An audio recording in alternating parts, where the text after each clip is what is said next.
दोस्तों, कभी सोचा है कि हम भारतीयों का डीएनए कितना अनोखा है? जब दुनिया सोच रही होती है कि अब और क्या नया हो सकता है, तब हम सोचते हैं, अच्छा, ये भी कर सकते हैं। और इसी सोच का सबसे बड़ा सबूत है इसरो का नया मिशन, स्पेस डॉकिंग मिशन। अब नाम सुनकर लग रहा होगा कि कोई साइंस फिक्शन मूवी की कहानी है, लेकिन नहीं, ये हकीकत है। और इस बार भारत वो करने जा रहा है जो दुनिया के बड़े बड़े सूरमा अब तक सिर्फ 3 बार कर पाए हैं। तो स्पेस डॉकिंग आखिर है क्या? सीधी बात है, 2 स्पेस क्राफ्ट्स को स्पेस में एक दूसरे से जोड़ना। अब आप सोच रहे होंगे, ये तो बच्चों का खेल है, इसमें क्या खास है? लेकिन जनाब, ये खेल जितना आसान लगता है उतना ही मुश्किल है। स्पेस कोई आपके घर का गार्डन नहीं है जहां सब कुछ नॉर्मल चलता हो।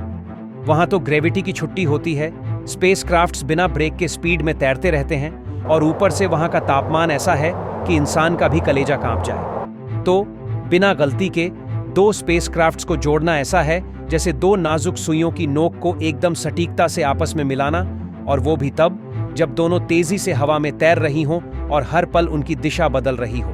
अब मिशन की बात करें तो 2 स्पेस क्राफ्ट्स होंगे, SDX-01 और SDX-02। एक बनेगा चेजर और दूसरा टारगेट। मतलब एक स्पेस क्राफ्ट दौड़ेगा, दूसरा रुकेगा, और फिर दोनों बड़े प्यार से गले मिलेंगे। लेकिन ये कोई रोमांटिक मूवी का सीन नहीं है। ये पूरी प्रक्रिया इतनी क्रिटिकल है कि एक छोटी सी गलती करोड़ों रुपए का नुकसान करा सकती है। और हाँ, ये नुकसान सिर्फ पैसों का नहीं होगा, बल्कि भारत की इमेज का भी होगा। लेकिन इसरो के वैज्ञानिकों को आप जानते हैं, उनके लिए ये सब रोज की बात है। अब चलो रॉकेट की बात करते हैं। PSLV-C60 यानी भारतीय स्पेस मिशन का सबसे भरोसेमंद रॉकेट।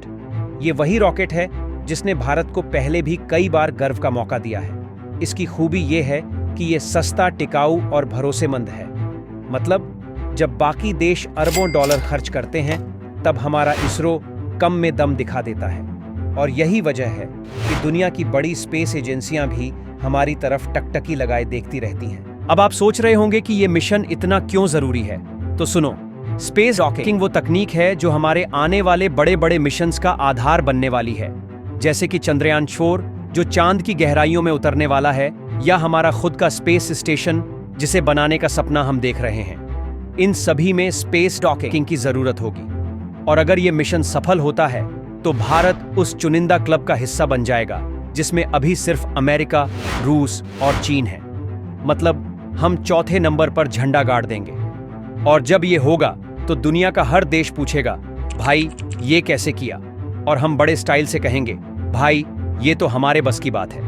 मिशन की प्रोसेसिंग की बात करें तो ये सब लो अर्थ ऑर्बिट में होगा। लो अर्थ ऑर्बिट मतलब धरती से करीब 470 किलोमीटर ऊपर। वहां जाकर दोनों स्पेसक्राफ्ट्स पहले अलग अलग तैरेंगे, फिर धीरे धीरे करीब आएंगे। शुरुआत में दोनों के बीच काफी दूरी होगी, लेकिन धीरे धीरे उन्हें 3 मीटर तक पास लाया जाएगा। और फिर डॉकिंग यानी दोनों एक दूसरे से जुड़ जाएंगे। लेकिन ये जुड़ने की प्रक्रिया इतनी आसान नहीं है। दोनों स्पेसक्राफ्ट्स के बीच हर सेकंड की स्थिति को मॉनिटर करना होगा, स्पीड को कंट्रोल करना होगा और किसी भी गड़बड़ी से बचना होगा। अब सोचिए, अगर ये मिशन सफल होता है तो इसका असर क्या होगा? पहला, भारत की स्पेस टेक्नोलॉजी का डंका पूरी दुनिया में बजेगा। दूसरा, ये साबित हो जाएगा कि हम तकनीकी रूप से किसी भी देश से कम नहीं हैं। और तीसरा, भारत का जो इमेज कभी स्नैक चार्मर्स और स्पाइसी फूड तक सीमित था, वो अब स्पेस इनोवेटर्स बन जाएगा। लेकिन दोस्तों, ये सब केवल एक तकनीकी मिशन नहीं है, ये हमारी आत्मनिर्भरता का प्रतीक है। इसरो हमेशा से अपनी टेक्नोलॉजी को सस्ता और इफेक्टिव बनाता है, और यही वजह है कि जब दुनिया अरबों खर्च कर रही होती है, तब इसरो आधे बजट में वही चीज कर दिखाता है। उदाहरण के लिए मार्स ऑर्बिटर मिशन, मंगलयान को याद कीजिए। वो मिशन इतना सस्ता था कि हॉलीवुड की एक मूवी ग्रेविटी का बजट उससे ज्यादा था। अब सोचो, ऐसा कौन कर सकता है? सिर्फ और सिर्फ हमारा इसरो।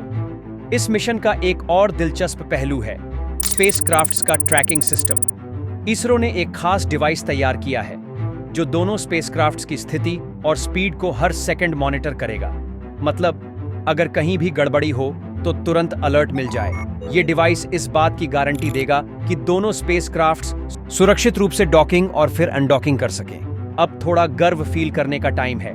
जब ये मिशन सफल होगा तो भारत चौथा देश बन जाएगा जो स्पेस डॉकिंग की जटिल प्रक्रिया को सफलतापूर्वक अंजाम देगा। और जब ये होगा तो हर भारतीय का सीना गर्व से चौड़ा हो जाएगा। सोचो, वो दिन जब हर न्यूज़ चैनल पर यही खबर होगी, भारत ने फिर दुनिया को चौंका दिया। तो दोस्तों, अब हमें बस इंतजार है उस ऐतिहासिक पल का, जब इसरो का PSLV C60 रॉकेट आसमान में जाएगा और भारत एक बार फिर साबित करेगा कि हम किसी भी चुनौती को पार कर सकते हैं। तो चलिए, इस मिशन के लिए अपनी पूरी दुआएं और सपोर्ट दीजिए। और अगर आपको भी इसरो पर गर्व है तो इस वीडियो को लाइक करें, शेयर करें और कमेंट में लिखें जय हिंद।